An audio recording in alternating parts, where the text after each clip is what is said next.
Nos han llamado genocidas, ladrones, impositores, tiranos. Durante meses en este canal hemos desmontado cada una de esas mentiras por separado, pieza a pieza. Pero ha llegado el momento de unir todas las pruebas, de presentar el argumento completo y definitivo contra la leyenda negra. Este no es un vídeo más, este es el documental que pone todos los hechos sobre la mesa, la batalla final por la verdad dividida en 5 capítulos. Esta es mi más elaborada defensa de España. Capítulo 1. La protección de los indios. España es uno de los escasísimos países del mundo que dictó leyes específicas para proteger a los vencidos de una conquista, es decir, a los nativos de América. Pocos casos similares se habían dado antes y pocos se darán después. Desde el principio de la conquista hubo instrucciones muy concretas por parte de la corona para que los indios no sufrieran abusos, y cada vez que la realidad de los hechos contradijo estas buenas intenciones, se hicieron nuevas leyes para insistir en que los indios no podían ser maltratados. Un suceso como este es algo tremendamente extraño. Hasta aquel momento del descubrimiento de América y durante siglos el derecho de la conquista se había basado en 3 fuentes que nadie discutía. Una, el derecho romano. El descubrimiento y ocupación de un territorio era título suficiente para ejercer un pleno dominio con total legitimidad. 2. El derecho consuetudinario medieval. Los no cristianos carecían de personalidad jurídica, por lo tanto no podían ser sujetos de derecho, lo cual legitimaba la esclavitud, entre otras cosas. 3. El derecho pontificio. Dado que el Papa era la suprema jurisdicción internacional, la Santa Sede podía otorgar derecho de conquista a un rey. Cuando España llega a América lo hace con estos 3 títulos. La conquista, según los parámetros legales de la época, era estrictamente legítima, y con esto no estoy diciendo que nos tenga que parecer bien o mal. Soy consciente de que muchos me podrán decir que, bajo su criterio actual, no les parecen suficientes motivos para legitimar una conquista. A lo que me refiero es que así era como funcionaban las cosas en ese momento y así era como se determinaba la legitimidad de una conquista.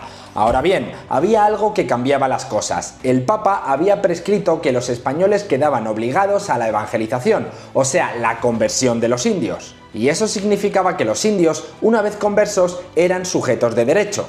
Isabel la Católica fue pionera en estos temas y tenemos muchos ejemplos que así lo demuestran. En la Real Cédula del 20 de junio del año 1500, ella prohíbe esclavizar a los nativos americanos y les otorga la consideración de súbditos de la corona. También ordena la liberación, retorno y restitución de sus tierras a los nativos que Cristóbal Colón trajo a España como esclavos.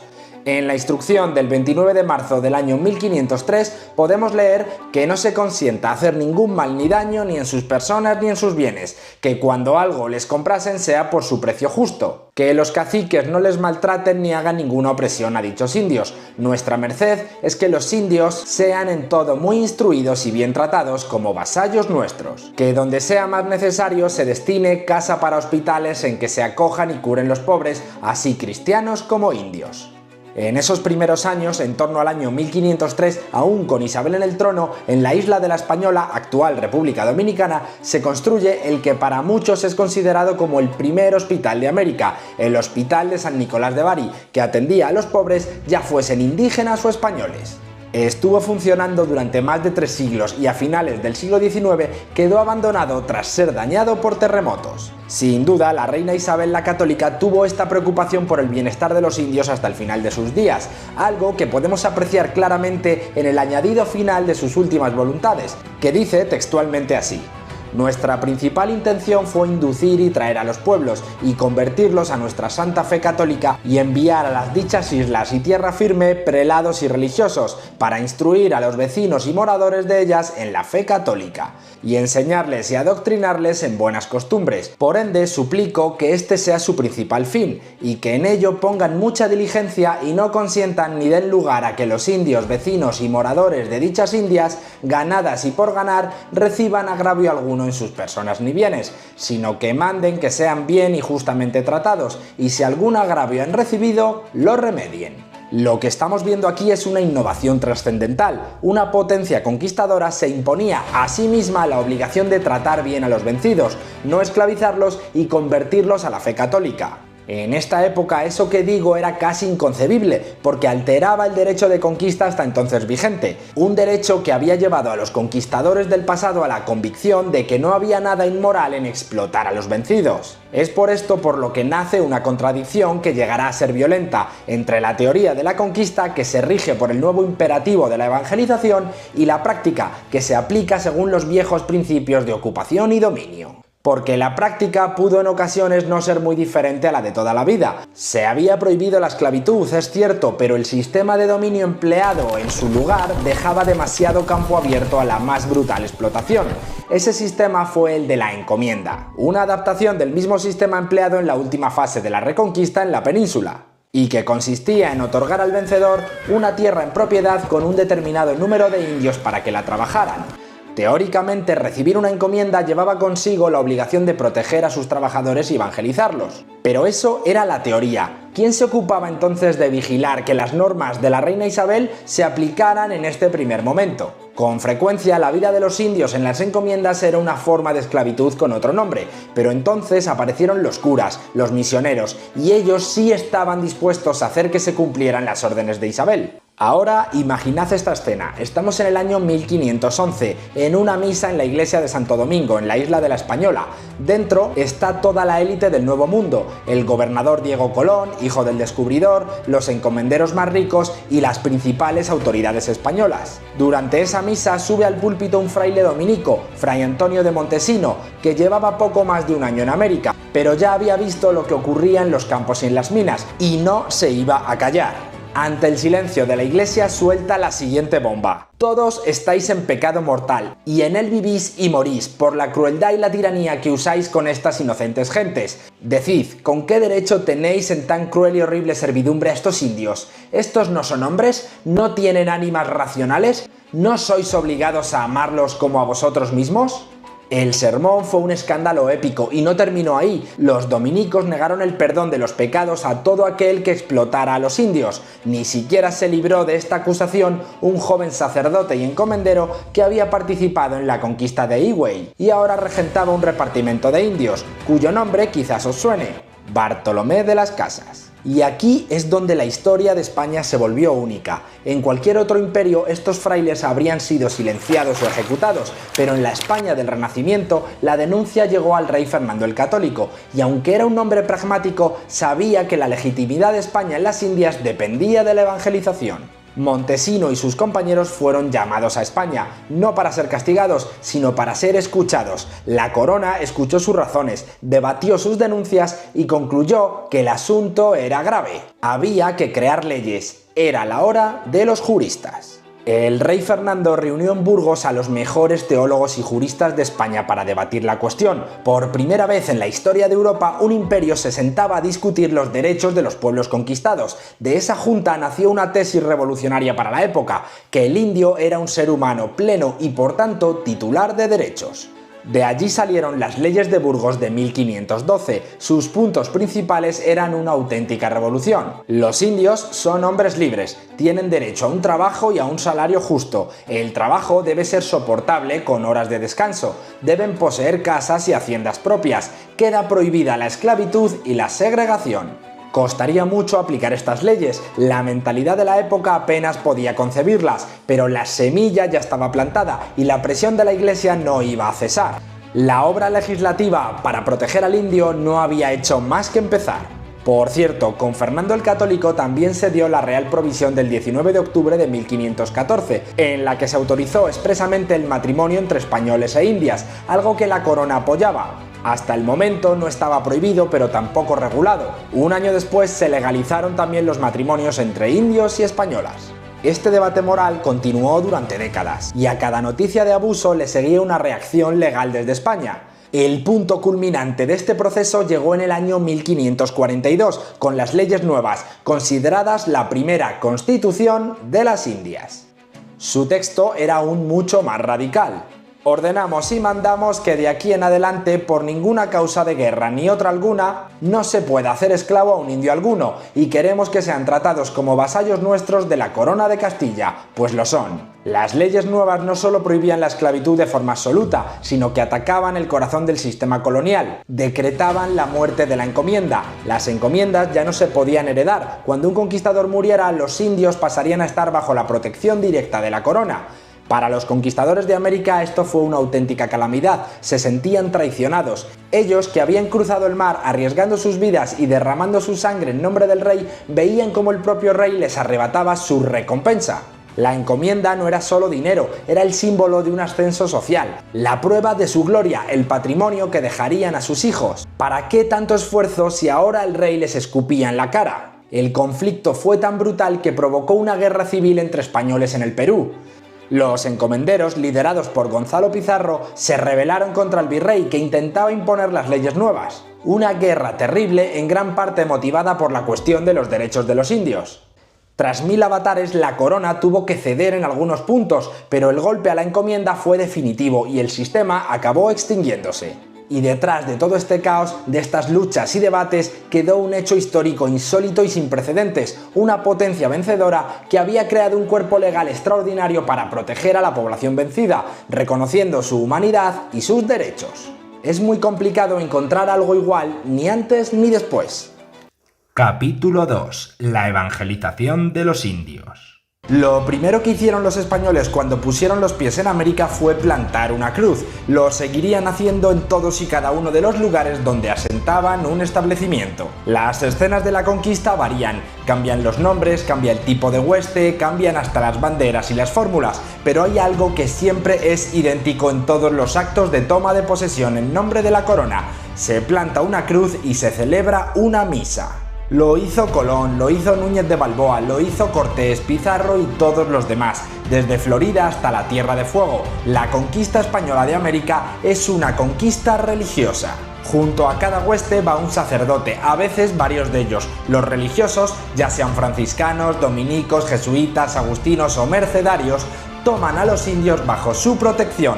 Les predican y les convierten, fundan centros religiosos y en torno a ellos establecimientos de acogida, escuelas, hospitales, son las llamadas reducciones, que en muy poco tiempo se extienden desde el norte de México hasta Paraguay, pasando por la Amazonia. El proceso se repite de manera idéntica en Filipinas, donde los religiosos se convierten en la columna vertebral de la organización administrativa y política. La Iglesia se desplegó en América y Filipinas al mismo tiempo que la conquista política, pero mantiene una posición de notable independencia, hasta el punto de que actuará como conciencia moral del poder imperial. Será la presión de los religiosos la que llevará a redactar las sucesivas leyes de Indias. Ese fue el verdadero espíritu de la evangelización. Y que nadie piense que esta dimensión religiosa fue una excusa de última hora, no era una justificación para quedarse las tierras, aparece desde casi el primer momento de manera deliberada y consciente, y sobre este punto hay un documento fundacional que es el Testamento de Isabel la Católica. La evangelización no es algo que ocurre por accidente o por azar, sino que es desde el principio, como dijo la reina, nuestra principal intención. Pronto aparecieron, por supuesto, otros aspectos tan humanos como deleznables: la ambición, la rapiña, la demencia por el oro, la violencia sobre la población conquistada, es decir, que aparecen todas y cada una de las cosas que vemos en absolutamente todas las conquistas de la historia. Pero la de América tiene una particularidad, y es que cada vez que a alguien se le va la mano, ahí está la Iglesia para denunciarlo, el poder civil para sancionarlo y los propios jefes de la conquista para poner orden. Esa intención de corregir las malas prácticas cuesta encontrarla en otras conquistas de la historia. No era algo habitual ni en la Roma imperial, ni en los ingleses, ni en los franceses en América y África. El signo distintivo de la conquista española es que posee desde el primer momento una motivación religiosa y por tanto un freno moral. Y eso fue así precisamente por el protagonismo vigilante de la Iglesia y porque los conquistadores, además de ser aventureros, quizá locos, sin duda ambiciosos, eran hombres de fe. Es muy interesante leer las crónicas de Indias y también los textos de los primeros misioneros, porque nos muestran a unos hombres perplejos por lo que ven. Por un lado, prácticamente todos subrayan las virtudes humanas y morales de los indios. Nos dicen que suelen ser tranquilos, mansos, con un sentido religioso de la existencia, bien dispuestos hacia el extranjero y, por lo general, muy receptivos a la predicación. Pero por otro lado y al mismo tiempo nos dicen que los indios observan rituales y prácticas de extrema crueldad, celebran fiestas en las que se embriagan hasta perder la razón y terminan matándose, libran entre sí guerras terribles, cuelgan cadáveres y hasta se los comen. Y eso por no hablar de los sacrificios humanos a las divinidades locales. Entonces, ¿qué pensar de unas gentes así? El razonamiento del español que llega allí y ve aquello es el siguiente: puesto que no parecen malos pero obran mal, es que están endemoniados, por consiguiente hay que librarles de ese estado. Pero ¿cómo hacerlo? Para un católico de todos los tiempos y especialmente para uno del siglo XVI, la respuesta es clara: catequesis, bautismo y conversión. Este es un punto siempre espinoso, pero conviene contar las cosas como fueron. Los pueblos amerindios en muchos casos practicaban religiones de una crueldad asombrosa. Algunos de ellos habían construido civilizaciones muy avanzadas en muchos aspectos, pero con frecuencia notable hacían sacrificios humanos y también se daban casos de canibalismo, ya sea un suceso ritual o cotidiano. Hoy es incorrecto decirlo, pero la verdad nunca tendría por qué ser incorrecta. Los mexicas, por ejemplo, capaces de construir maravillas arquitectónicas como Tenochtitlán y de idear un excelente calendario astronómico, practicaban sacrificios humanos y en ocasiones se comían a las víctimas. Los cronistas así lo cuentan: Bernal Díaz del Castillo, Bernardino de Sahagún, Diego Durán. Los estudiosos más recientes, como los de Ortiz de Montellano, lo corroboran, y la arqueología lo ha atestiguado después sin duda posible. La práctica de sacrificios humanos ocurría en algunas zonas que hoy ocupa México. En otras culturas precolombinas el sacrificio se realizaba sacándoles el corazón por decapitación, flechando a las víctimas o ahogándoles en el agua. Entre los tarascos, cuando moría el representante del dios principal, también se hacían sacrificios humanos. Normalmente se guardaban las calaveras. El capitán Andrés Tapia, compañero de Hernán Cortés, describe el muro de cráneos que vio en el Gran Teocalli de Tenochtitlán, y dice que había en él muchas cabezas de muertos pegadas con cal y los dientes hacia afuera. Tapia cuenta que vieron miles de palos verticales y en cada palo 5 cabezas de muerto ensartadas por las sienes.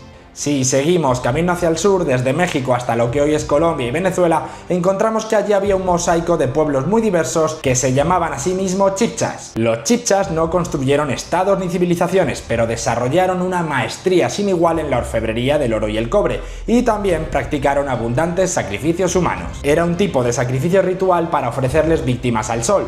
Los chibchas también comían carne humana, sobre todo de los enemigos vencidos. Más al sur de los chibchas están los incas, que habían levantado una extraordinaria civilización sobre un territorio inmenso, lo que hoy es el sur de Colombia, Ecuador, Perú, Bolivia y más de la mitad de Chile. Varios millones de personas de muy distintos pueblos vivían bajo el poder del Inca de Cuzco, ciudad sagrada del sol. Parece ser que los incas no practicaban habitualmente sacrificios humanos, aunque hoy día sabemos que también se dieron casos. No es preciso seguir, bastan estos pocos ejemplos para calibrar lo que la evangelización de América aportó a la vida de los nativos. Pero, ¿hubo violencia en las conversiones de los indios? Al margen de casos aislados, que evidentemente los hubo y conviene tenerlos en cuenta para no idealizar la conquista, no puede decirse que los indios abandonaran sus viejas creencias por la fuerza. La Iglesia no empleó, por lo general, la violencia para convertir a nadie. Evidentemente, para los indios no dejó de ser un aliciente el hecho de que convertirse al cristianismo significaba mejorar de vida. Pero las poblaciones amerindias abandonaron sus viejas creencias masivamente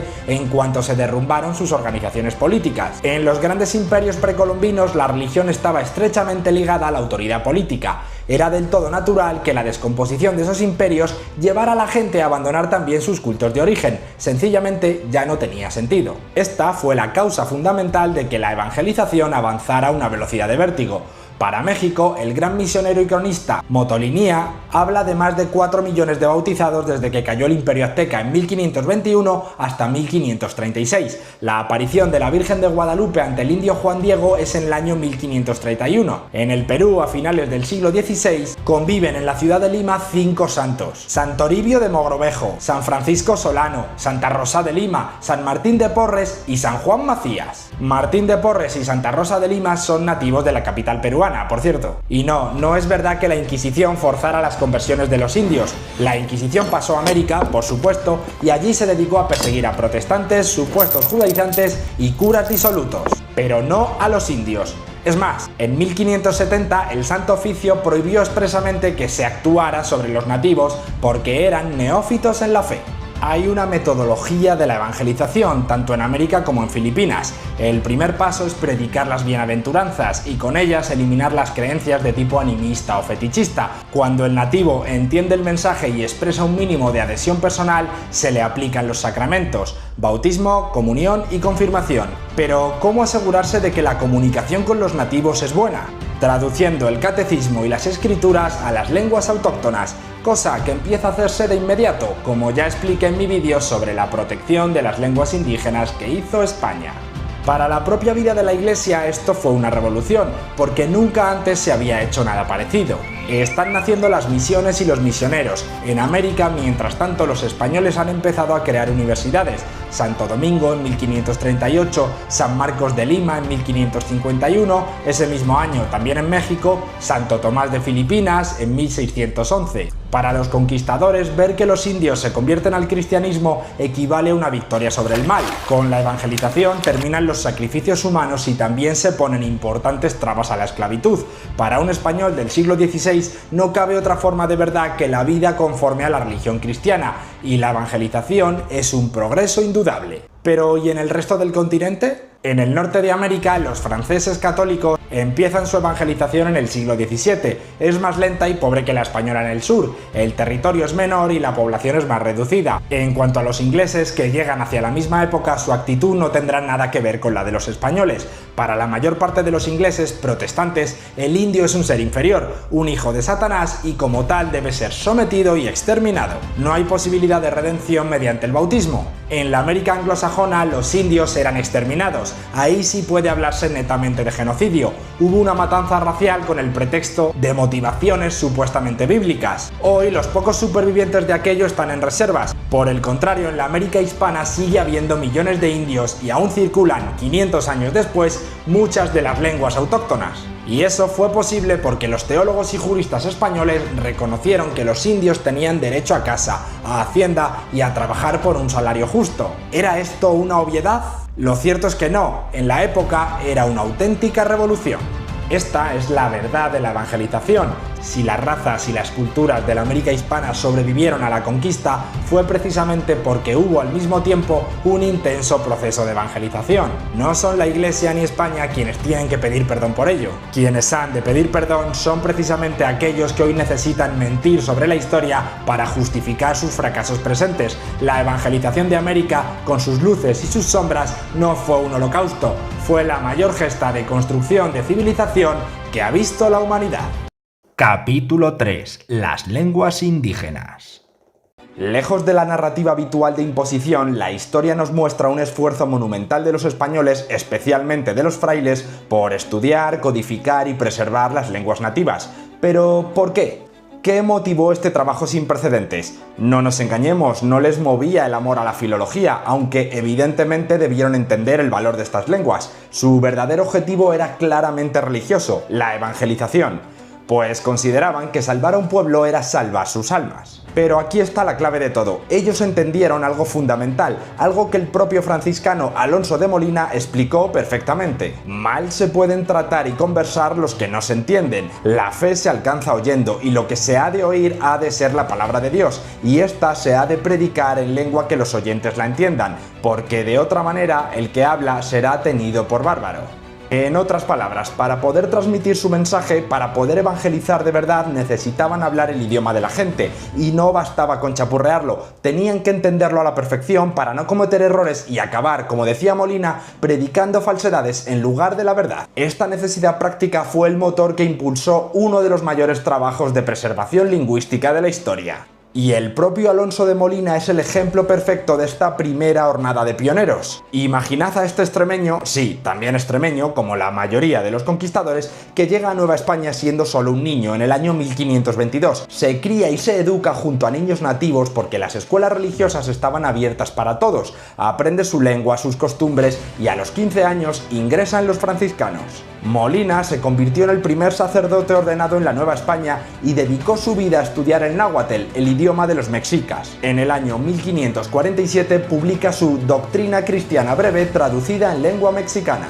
Este no es solo un libro más, es el primer libro impreso en náhuatl de la historia y sería solo el comienzo de una obra monumental. Y aquello fue una revolución en todos los sentidos. En el aspecto religioso fue una bomba. Pensad que hasta entonces las únicas lenguas sagradas eran el latín, el griego y el hebreo. Si ya estaba costando que se aceptase el español para textos religiosos, imaginad la que se lió con el náhuatl. Pero los argumentos de Molina y de otros muchos eran inapelables. Sin traducción no hay evangelización. Punto. Y también fue una revolución política. Que el pueblo conquistador se dedique a proteger y estudiar las lenguas de los vencidos, eso era algo completamente insólito en la historia. De hecho, la propia corona española fue cambiando de política sobre este tema, adaptándose a las circunstancias. Lo habitual en la historia es que el vencedor imponga su lengua, como hizo Roma con el latín o los árabes con su idioma, y de hecho hubo un momento en el que España estuvo a punto de seguir ese camino. El emperador Carlos I en 1550 quiso favorecer la sustitución de las lenguas indias por el español, pensando que así la evangelización sería más fácil, pero se encontró con la oposición frontal de casi todos los misioneros que estaban sobre el terreno, y su idea no prosperó.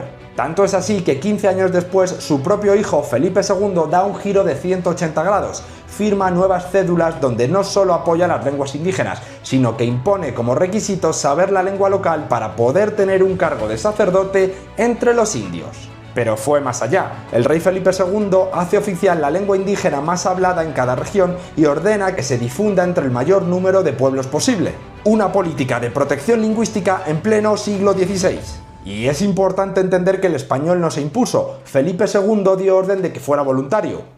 No parece conveniente forzarlos a abandonar su lengua natural, solo habrá que disponer de unos maestros para los que quieran aprender voluntariamente nuestro idioma. Por norma general, aunque siempre pudo haber excepciones muy localizadas y concretas, en época de los Austrias el idioma español no se impuso. Yo más bien diría que lo que se buscaba era que ambos idiomas, el indígena de cada región y el español, coexistiesen, y para muestra tenemos este mandato del virrey de Perú, Francisco Álvarez de Toledo, en el año 1575, que dice así: se ordena que todos hablen la lengua general del lugar y aprendan la española y usen de ella, de manera que en las dichas lenguas se les pueda enseñar la doctrina cristiana, y ellos la puedan aprender y mejor comunicar con los españoles. Que, por cierto, este virrey, lejos de imponer el idioma español en América, hizo una reforma de los estatutos de la Universidad de San Marcos que incluía la obligación de aprender quechua si querías sacar un título profesional o ser sacerdote. Si no me creen, busquen información sobre las reformas de Toledo. Aunque debo decir que muy posteriormente, ya en época de los Borbones, Carlos III sí hizo un intento por imponer el castellano.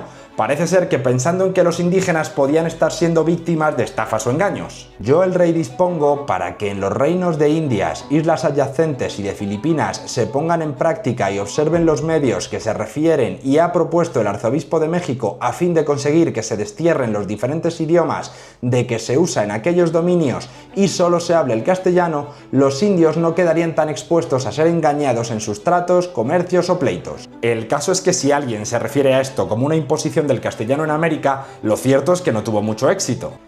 Bien sea por la dejadez de los criollos para ponerlo en práctica o porque los clérigos ya habían aprendido las lenguas indígenas y no consideraron necesario imponer el castellano, los indios pudieron seguir hablando su idioma. Aún así, evidentemente, el uso del castellano iba creciendo en América, pero principalmente por ser la lengua asociada al poder, del mismo modo que hoy aprendemos el inglés de forma voluntaria, porque creemos que nos es útil, nos puede abrir puertas laborales o facilitar determinados trámites, especialmente si solemos viajar a distintos países. Con el idioma español debió ocurrir algo similar. Era bueno aprenderlo porque te proporcionaba una serie de ventajas, pero no hay una imposición ni una expansión forzosa. Y hay que entender que el panorama lingüístico de América era un verdadero rompecabezas. Junto a las lenguas más habladas convivían cientos de idiomas y dialectos minoritarios. La solución que se adoptó fue organizar este paisaje en torno a las lenguas más extendidas. Y los diccionarios de los misioneros fueron clave para ello. Pero Felipe II fue todavía más lejos. Promovió la creación de cátedras de lenguas amerindias en las universidades del Nuevo Mundo. Y atención a este dato, porque es increíble. La primera fue la del quechua, llamada oficialmente Cátedra de Lengua General de los Indios, creada en el año 1579 en la Universidad de Lima. Sí, lo has oído bien, una cátedra de quechua en una universidad española, en pleno siglo XVI. Y lo que impresiona de todo este trabajo es su escala. No hablamos de esfuerzos aislados, esto fue una tarea sistemática, planificada y consciente.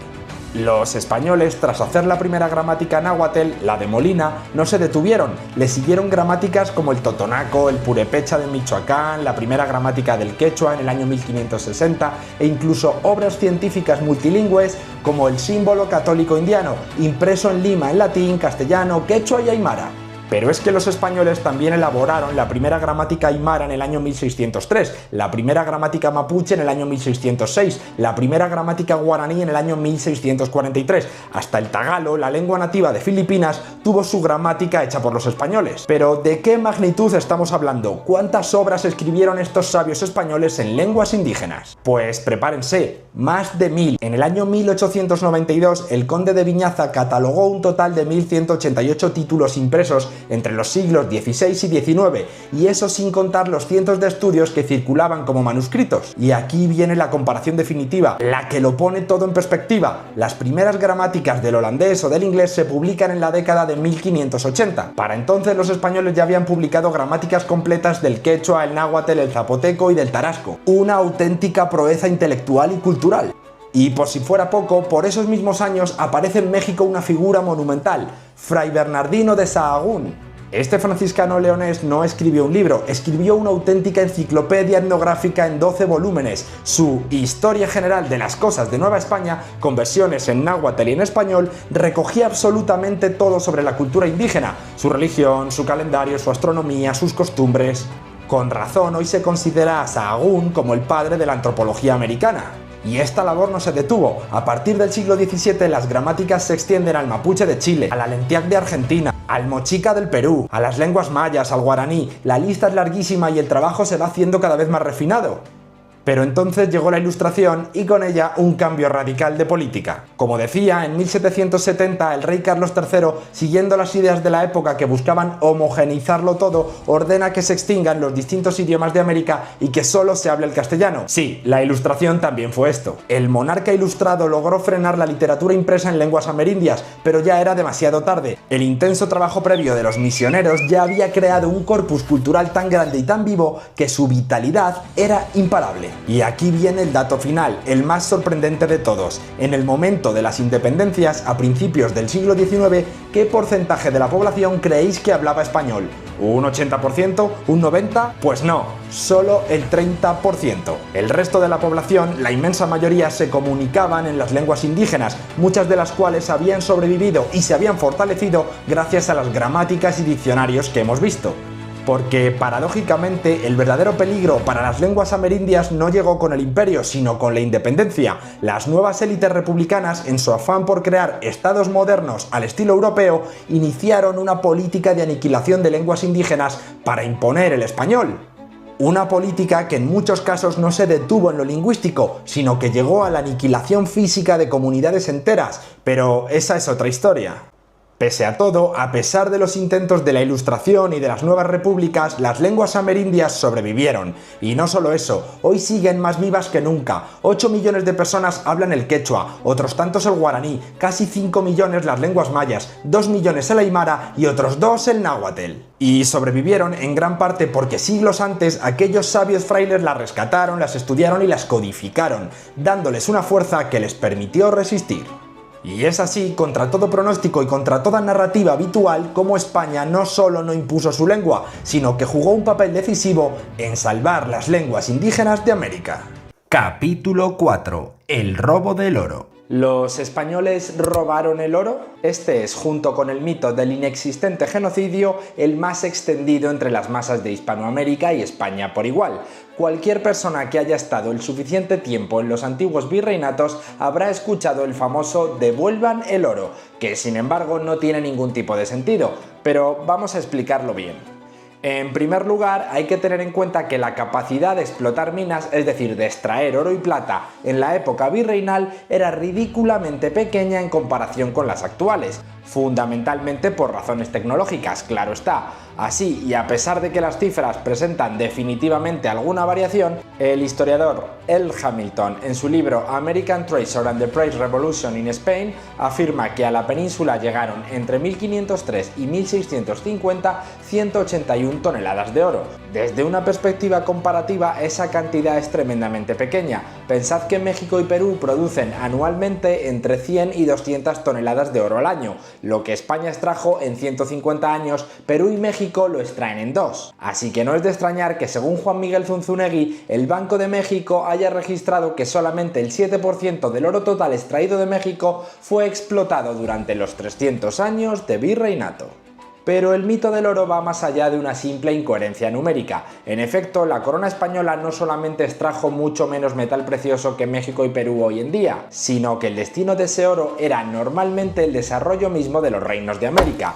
Después de todo, y según el historiador Clarence Harring, los españoles llevaban a Europa no más del 20% del oro y la plata extraídas en América, lo que se conocía como el Quinto Real, que además fue mucho más bajo en América de lo que lo fue en la península ibérica, donde el derecho del rey sobre los metales preciosos era casi de 3/4 partes del total. Ese 20% fue siempre el máximo y en el caso de la Nueva España se redujo al 10% en el siglo XVIII, reducción curiosamente contemporánea al boom platero novohispano que destronó al Perú como principal productor mundial de plata. Pero ese ínfimo 20% no terminaba llegando del todo a la península. En efecto, y como el mismo Harring se explica, la mayoría de los metales preciosos traídos de América, es decir, ese 20%, estaban destinados a pagar los salarios de los hambrientos soldados que peleaban en las guerras españolas en Alemania y Países Bajos, cuyo esfuerzo de guerra siempre cayó de manera desproporcionada sobre Castilla, dejando a la economía de la supuestamente saqueada América española prácticamente intacta, como bien afirma el historiador Bruno de la Serna.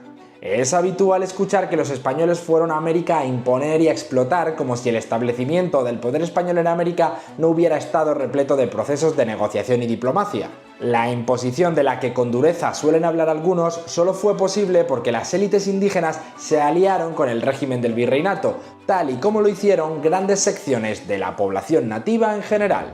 Restal y Fernández Armesto afirman: la mayor parte de las élites indígenas se convirtió en colaboradora del régimen colonial y aceptó e incluso elaboró sus mitos. Y como ejemplo de esto tenemos al indígena otomí Conín, bautizado como Fernando de Tapia, que fundó la ciudad de Querétaro estando del lado de los españoles. Como mencionaba, solamente el 20% del oro fue a parar a Europa, no a España, sino a los conflictos que la Casa de Austria mantenía con los Países Bajos y Alemania. Y esto es porque desde tiempos medievales la tradición castellana dictaba que en los territorios conquistados una parte de los minerales preciosos encontrados debían ir a parar a las arcas del rey. Lo curioso es que dicha institución extractivista fue mucho peor en la propia España de lo que jamás fue en América. El historiador americano Clarence Harring, al que ya hemos citado, en su texto Trade and Navigation, publicado en la Universidad de Harvard, afirma: el rey, sin embargo, teniendo el derecho supremo a todas las minas en sus dominios desde tiempos tempranos, exigía grandes regalías de sus súbditos por el privilegio de desarrollarlas. En España, la parte de la corona, al menos desde el reinado de Juan II, había sido 2/3. Esta proporción fue exigida al principio en el Nuevo Mundo, pero para apoyar el descubrimiento y la explotación de los recursos minerales de las colonias, esta fue rápidamente reducida. Entre 1500 y 1504, en respuesta a las peticiones desde la isla de la Española, que entonces era el único asentamiento español en América, la porción del rey se redujo a la mitad, luego a 1/3 y a 1/5. El quinto fue establecido por 10 años por cédula de febrero de 1504, continuó en la Española hasta 1520 y se mantuvo hasta el siglo XVIII, como la ley general para toda la América española. Se podría contraargumentar que el oro no fue el mineral más enviado a la península ibérica durante los 300 años de virreinato, sino la plata. Y esto es cierto, pero más del 90% de la plata que llegó a España no fue por extracción colonial, sino por intercambios comerciales voluntarios entre la población americana y los proveedores de una amplia gama de productos en Europa. La catedrática en Historia Contemporánea Alejandra Irigoyen, de la Escuela Económica de Londres, afirma: la plata era obtenida por comercio y no por extracción. De cualquier manera, la plata obtenida por la corona española no le hizo ningún favor a Castilla, muy al contrario, destruyó la economía española. Robert Allen, una de las grandes eminencias en el área de historia económica, afirma: el caso de España fue especialmente desafortunado. En el siglo XVI daba la impresión de ser la mayor potencia imperialista, porque Latinoamérica producía mucha plata, pero las importaciones de este mineral produjeron más inflación en España que en ningún otro lugar.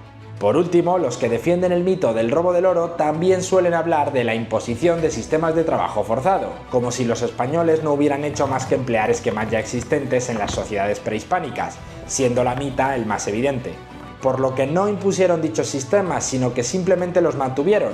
Instituciones como la encomienda, netamente española, comenzó su declive en 1542 con las leyes nuevas, mientras que la esclavitud indígena fue prohibida parcialmente en 1500 y luego totalmente en el año 1542.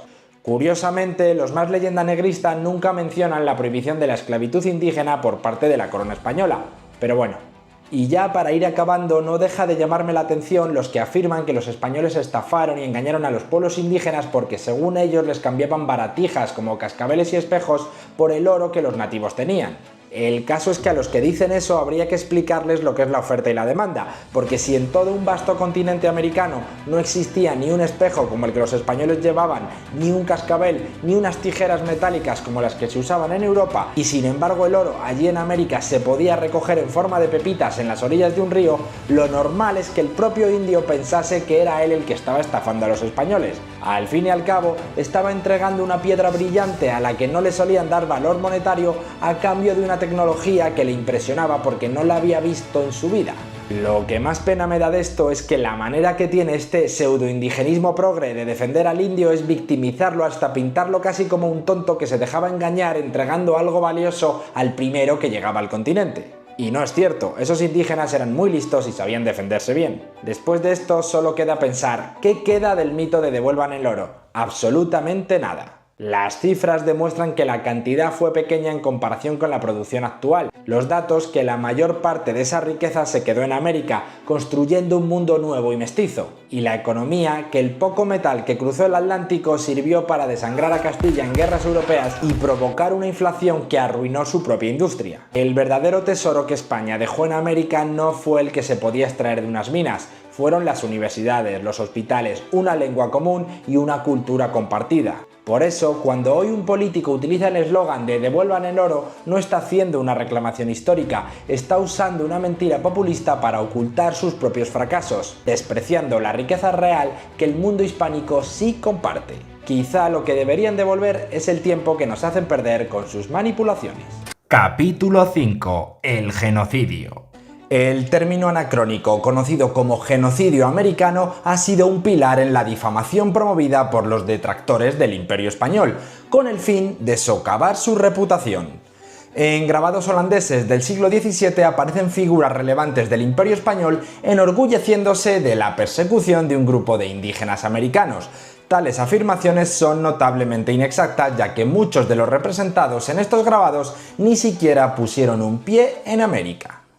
Y esa propaganda no os penséis que ha acabado, sigue existiendo a día de hoy. Por ejemplo, esa plataforma pseudoperiodística afín al criminal régimen venezolano que conocemos como Telesur, afirma con la soberbia de la ignorancia en una de sus entradas online, hablando sobre el 12 de octubre de 1492, que fue el inicio del genocidio más grande de la humanidad. Así, entre afirmaciones falsas, cifras infladas y relatos exagerados, surgió el mito que ha perdurado hasta hoy, que sostiene que los españoles llevaron a cabo una masacre planificada de la población americana. La verdad detrás de esta controversia histórica revela que el verdadero genocidio, aunque algunos conquistadores no dudaron en emplear la brutalidad para lograr sus objetivos, fue ocasionado principalmente por las enfermedades introducidas por los europeos. Para ser exactos, un genocidio es el exterminio o eliminación sistemática de un grupo humano por motivo de raza, etnia, religión, política o nacionalidad. Con la definición clara es sencillo demostrar por qué no hubo ningún genocidio en la conquista española de América. Porque simplemente ni a las autoridades castellanas ni a los conquistadores europeos, que seguro que los hubo crueles y despiadados en algunos casos, no les convenía llevar a cabo el exterminio de las comunidades indígenas de América. Desde el descubrimiento de las Indias, a las autoridades castellanas les quedó bien claro que el núcleo poblacional principal del Nuevo Mundo, y por ende el que debía ser cristianizado y empleado como mano de obra tal y como sucedía con la población castellana, debía ser la población indígena. Y es que era imposible pensar de otra manera. Pensad que la península ibérica, con su siempre modesta población, era simplemente incapaz de proveer de mano de obra a un territorio tan vasto como el americano. Y por ello la preservación de la población cristiana y no su destrucción era algo necesario desde el punto de vista social y económico. En palabras del historiador británico Henry Kamen, que no puede ser considerado como hispanófilo de ningún tipo, la palabra genocidio no tiene sentido ni justificación. No hubo intención por parte de los conquistadores de eliminar a la población indígena, así que la palabra es totalmente inadecuada. Porque no se trata de matanzas, sino que intervienen otros factores como las epidemias. Siguiendo historiadores como Todorov y Diamond, más del 90% de las muertes amerindias después de la conquista respondieron a factores epidemiológicos, llegados por la introducción del ganado vacuno y no por masacres por parte de los españoles. A pesar de las acusaciones que se hacen contra España, la catástrofe demográfica de América no fue el resultado de la maldad de los conquistadores, sino de las epidemias llevadas a cabo por los europeos en general. Los habitantes de América vivieron aislados del mundo durante mucho tiempo y desafortunadamente su fragilidad biológica les hizo pagar un alto precio. Para entender esto hay que retroceder mucho en el tiempo. Hace algo más de 15.000 años, debido al fin de una glaciación, el estrecho de Bering, que separa Rusia de América, se transformó en lo que hoy conocemos. Dejó de ser una superficie helada por la que se podía caminar para convertirse en una corriente de agua que dejaba aislado al continente americano del resto del mundo. Ese detalle es importante porque los grupos humanos que lo habían atravesado quedaron totalmente separados durante 15.000 años. Por ponerlo un poco en perspectiva y entenderlo mejor, Platón vivió hace unos 2500 años, el Imperio Romano cayó hace 1500 años y Constantinopla lo hizo hace solo 500. Ese grupo humano que quedó aislado y se fue extendiendo por el continente americano durante tanto tiempo desarrolló una serie de enfermedades de las cuales se fue haciendo inmune. Esto ocurrió también en el resto de los grupos humanos del mundo. El problema es que al estar aislados, estos pueblos que vivían en América desarrollaron defensas para sus enfermedades, pero no para las enfermedades de los europeos, con los que no se habían topado nunca. Esto es un proceso clásico y natural. Por ejemplo, cuando los mongoles invadieron Europa, trajeron con ellos epidemias como la peste negra, que diezmó a la población europea. Por otro lado, también es interesante recalcar que los europeos tampoco tenían defensas para muchas de las enfermedades que habían desarrollado en América durante milenios. Por ejemplo, enfermedades tropicales contra las que los europeos no estaban inmunizados, como la vaquía o la modorra, llegaron a acabar con la vida del 30 al 50% de algunas expediciones españolas. Es innegable que el continente americano experimentó una dramática caída demográfica a partir del año 1492, año en que Cristóbal Colón realizó su histórico viaje. Antes de la llegada de los españoles se ha estimado tradicionalmente que la población del continente oscilaba entre 40 millones y 100 millones. Sin embargo, según el análisis del venezolano Ángel Rosenblatt en su obra La población de América en 1492, cálculos antiguos y nuevos, sugiere que la cifra no superaría los 13 millones, con una concentración significativa en las regiones de México y Perú, que estaban bajo el dominio del Imperio Azteca e Inca respectivamente. Ya sea una cifra u otra, la disminución demográfica fue impactante. Según el investigador estadounidense Dobbins, el 95% de la población total de América pereció en los primeros 130 años después de la llegada de Colón. La drástica disminución demográfica suele atribuirse erróneamente a la guerra con los españoles, los episodios bélicos de la conquista, que incluyen las bajas causadas por la guerra, la declinación de actividades económicas y las masivas reubicaciones de población.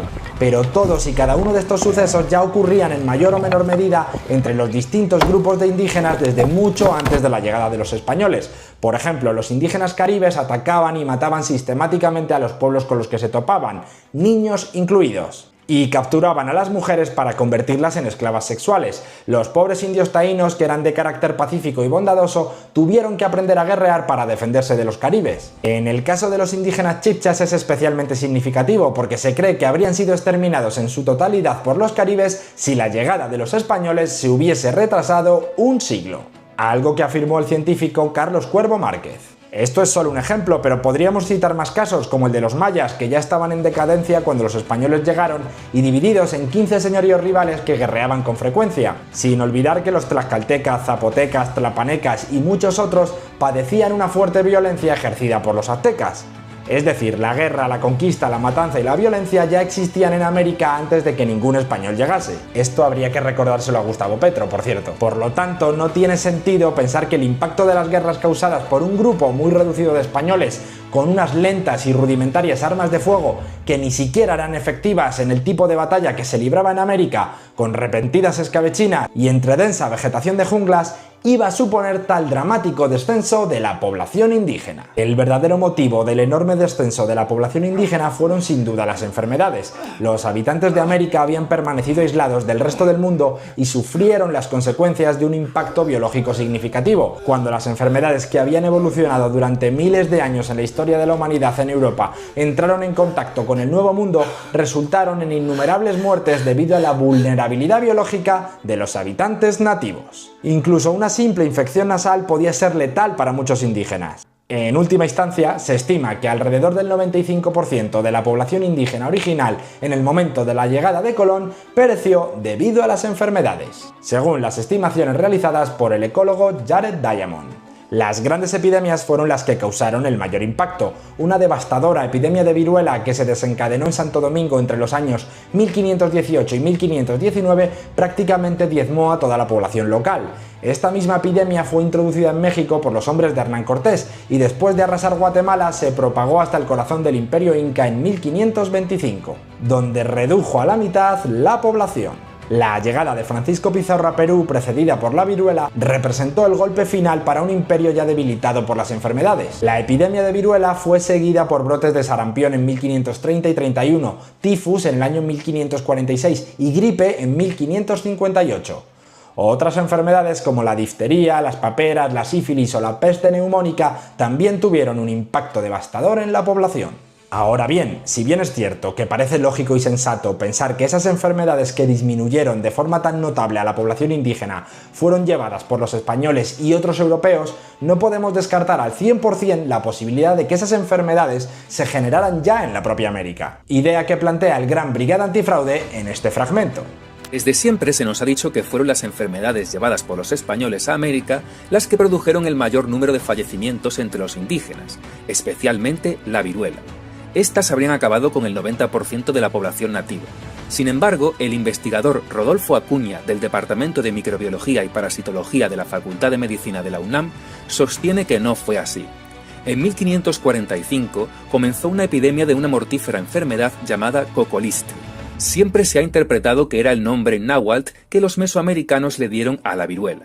Sin embargo, otros estudios más recientes apuntan a que no era así.